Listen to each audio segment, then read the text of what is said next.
orí ẹ burú lẹ́yìn ìgbà yẹn ló pè mí ẹ lọ sí invest àbí kí lẹ́ ń pè àwọn widow lẹ́ ń ṣe bíi pé kìnní you don't ní láti máa sober ẹ ní láti máa sunkún but the way you people are doing that as if pé inú yín dùn bọ́kọ yín ṣe kú bẹ́ẹ̀ lẹ ṣe ń ṣe wo bẹ́ẹ̀ ṣe understand títí yín nìyẹn ṣọ́mọ pé ẹ̀yin lẹ́yìn wà ń bẹ́ẹ̀ we that we are outside àti à ń wò láwo pé ṣé kí wà ní ìtumọ̀ gbogbo kan tẹ̀ ń ṣe though you need to make yourself happy o but eléyìí tẹ̀ ń ṣe yẹ to me you may not understand but nǹkan tí mo ṣáà máa sọ ni pé ṣáà mọ nǹkan tó ń ṣe o ọmọ wípé o kéré mọ́ òun dàgbà sí ni o ṣáà mọ nǹkan tó ń ṣe kọ́tẹ́ máa sọ fún ẹnìyẹn o tó kó má lọ wọnú ẹgbẹ́ ayé lọ.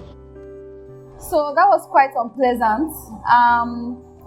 In December, on the 23rd of December, I organized a party, like a gala, a dinner for widows in collaboration with Nimax Foundation, another foundation, for 70 widows, because when it comes to, celebrations like Christmas, New Year, birthdays, those are milestone celebrations that widows don't get to celebrate with their husbands anymore. And these women often forget that they are beautiful. They often forget that they still deserve to live life, despite, their tragedy. So someone saw the video of our event and sent this voice notes.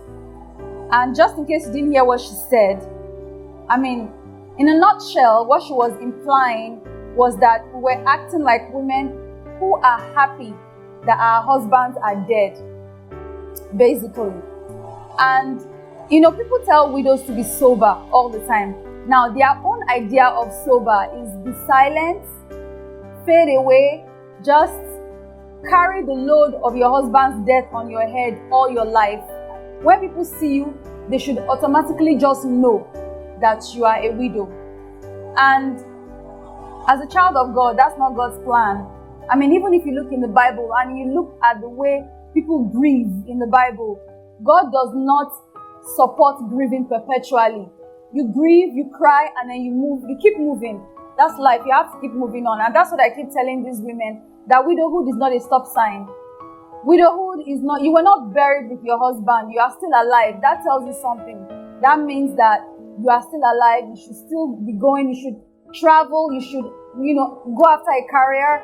You should go after an education. Do whatever it is that you want to do that will make you happy. Your happiness, there's no limit to your happiness. People treat widows like we have a credit card limit of how much we can be happy. If we are too happy, they say, how can you be this happy when your husband is gone? Do you know what the meaning of gone is? It means he's dead. He's never coming back. So misery is not a proof of love. Your tears, some widows even pretend to be sad on the outside. Then when they close the doors, they go back to being, because they want to please people.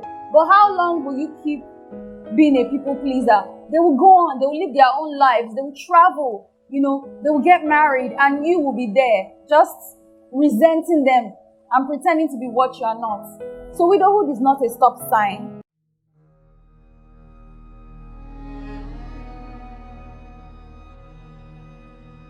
I have a foundation in my late husband's name, Patrick Stephen Purple Heart Foundation for Widows. It is specifically for widows and their children, to take care of them both financially, mentally, emotionally. We cater to every aspect of a widow's life. We organize therapy sessions. We organize outreaches. Right now we're raising 10 million naira to pay the school fees of 200 children of widows. So far, we've raised 3.5 million naira. Last term, we paid 10 million naira in school fees. So we do these things so that widows can know that there is hope, because our society has a very dark perception of widowhood. People just want to gather widows in a place, say a few words, give them rice and beans, and send them home. But nobody deals with the grief, with the depression, and the societal stigma. Nobody tries to get them out of that dark pit of grief. So that's what the foundation is all about, and that's what I'm all about. I lost my husband, but that's not the end of my life.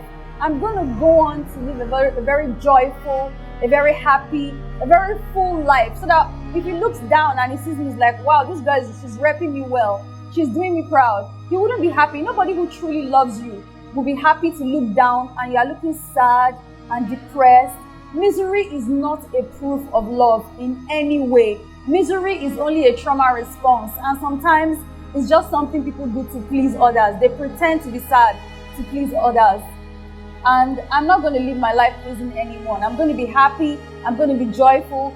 Widowhood is not the end of the world. Yes, my husband is gone, but I'm still alive. I'm here, and I'm going to keep it moving.